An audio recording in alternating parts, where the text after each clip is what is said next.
my patients, as a matter of fact, one of the first times I started looking at this, he came in and said, "Are you going to fire me too?" And I said, "What do you mean?" He said, "My cardiologist fired me." And I know the cardiologist, and he's a great guy. And I said, "Why did he fire you?" And he said, "Because I won't go on a statin drug."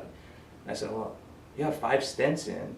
Your LDL cholesterol has never been less than 190. You know, we want you less than 100 for sure." And some people would argue 70, right? So he comes in and he said, "Well, I went on I changed my diet so it's going to be better." I said, "What are you doing?" He said, "I'm eating more vegetables and fruit, things like that." And I said, "Oh, that's good. I don't know how much of a difference that's going to make." He said, "Yeah, but I also eat bacon and hamburger and steaks and things like that." I said, "You got it. You think it's going to lower your cholesterol doing that? There's no way that's going to happen." He said, "Well, I think it will." He said, "I've lost 14 pounds.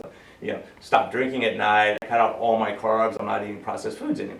And I said, "Well, you know, I don't know how, you know, obviously the cholesterol is coming from the steak and the hamburger and all that stuff you eat." So he comes back and his LDL cholesterol is 112. He's never been lower than 192 since I've known him. And he dropped it, and his triglycerides dropped down to normal. And I said, "No, that's a fluke."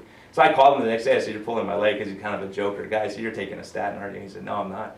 So I went around with all of his labs and showed all my partners, and they all said, "Oh, he's on 80 milligrams of Lipitor. It's got to be." And I said, "He's not on a statin drug," and he dropped it with diet.